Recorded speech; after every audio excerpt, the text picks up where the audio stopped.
In other global news, US President Joe Biden spoke with Israeli Prime Minister Benjamin Netanyahu, and he said that a military operation in Rafah should not happen without measures to ensure the safety of civilians there in Rafah.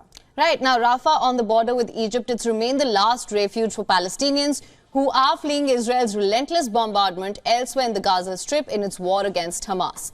The United States, United Nations and many governments have voiced deep concerns over Netanyahu's plans to invade the city. Well, some 1.4 million people have crowded in Rafah, with many living in tents amid increasingly scarce supplies of food, water and even medicine.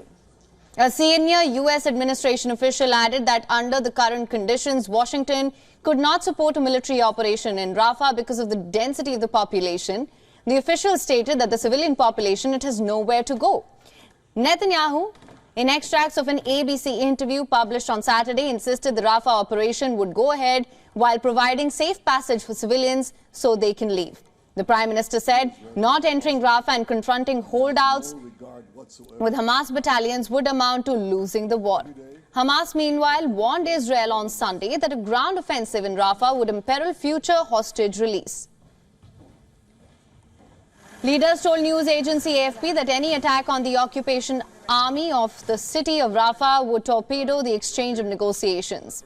The United Arab Emirates, Qatar, Oman and the Organization of the Islamic Cooperation were some of the latest to raise the alarm over the plan for Rafah. The OIC bloc stated Israeli military aggression is part of rejected attempts to forcibly expel the Palestinian people from their land. Saudi Arabia and the United Arab Emirates also rejected forced displacement of the people from Rafah. They evoked the trauma of Palestinians' mass exodus and forced displacement around the time of Israel's creation in 1948. Riyadh called for an urgent UN Security Council meeting. Britain's Foreign Secretary David Cameron said the priority must be an immediate pause in the fighting to get aid in and hostages out. Thousands rallied in Morocco's capital as well and called on their government to undo a 2020 normalization pact with Israel.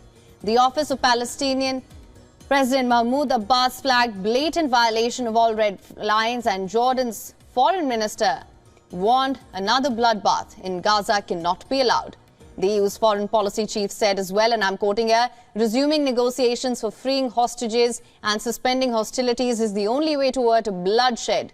Egypt has deployed 40 tanks to beef up border with Gaza as Rafah offensive looms. Gazans driven further and further south have repeatedly said that they can find no safe refuge from the fighting and bombing.